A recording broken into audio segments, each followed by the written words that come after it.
on, ladies and gentlemen. If you have an ounce of compassion in you, your heart will bleed for what's happening to the Democrat Party.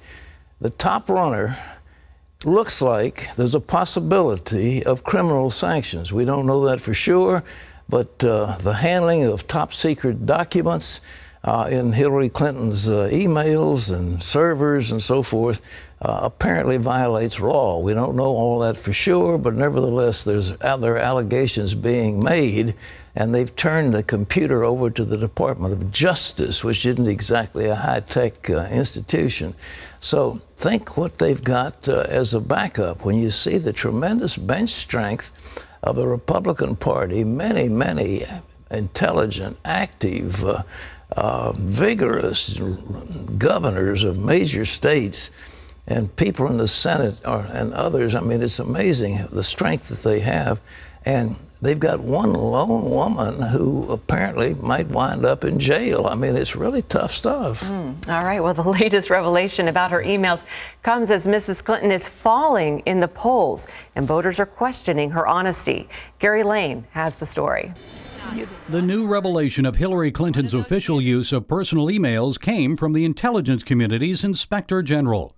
The IG notified members of Congress that 2 of the 4 classified emails found on Mrs. Clinton's private server were listed as top secret. Clinton's campaign said it will turn over her server to the Justice Department. The FBI is already investigating whether the former Secretary of State sent or received classified government information on an unsecured system.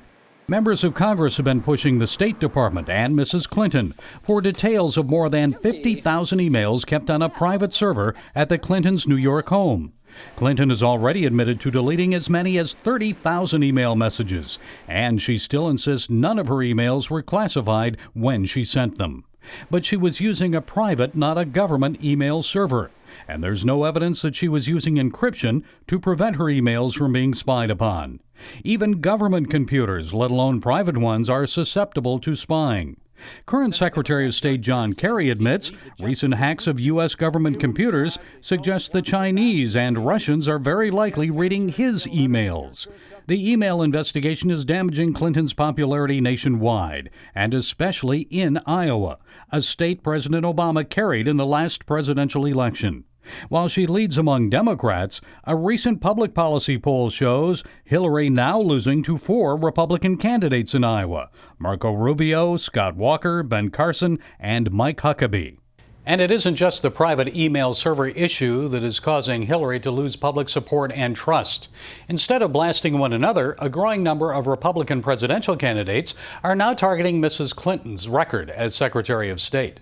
Former Florida Governor Jeb Bush says the Islamic State grew as the United States disengaged from the Middle East. He blames the president along with Hillary Clinton. And where was the Secretary of State? Where was Secretary of State Clinton in all of this?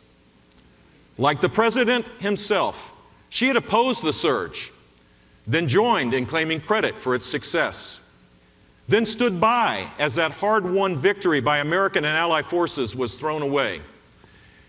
In all of her record-setting travels, she stopped by Iraq exactly once. With the Iowa caucuses half a year away, there's still plenty of time for Hillary Clinton to recover from her dropping poll numbers.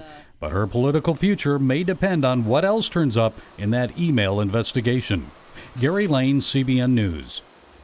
Well, General Petraeus is a military hero and a strategist of the highest order, and yet he was found guilty because he gave his server or confidential emails to his girlfriend in order to write a biography, and they convicted him. And I think he's got some sort of a suspended sentence or home arrest or something, but nevertheless, he was convicted. I mean, have we got a double standard, one for a distinguished general and another for Clinton? I don't think so. I think it's going to happen, and it's a shame. It really is a shame. You know, Wendy, it just breaks your heart to see this is the greatest nation on earth, and we're involved in this kind of thing. Yeah. We've got a casino owner, you know, and a beauty pageant owner as the front runner of the Republicans, and we've got a lady who may be facing some kind of criminal charge as a front runner for the Democrats. This is the greatest country on earth. Why can't we come forth with a leader who's got integrity and intelligence and experience to lead this great land? Exactly. It'd be so nice if we could just focus on the issues instead of scandals and things like this. Well, we've got a media so obsessed with it. Well, he said this and he said that, and we got you here and we got you there. Ladies and gentlemen, pray for this great land because we love it and we want it to stay strong.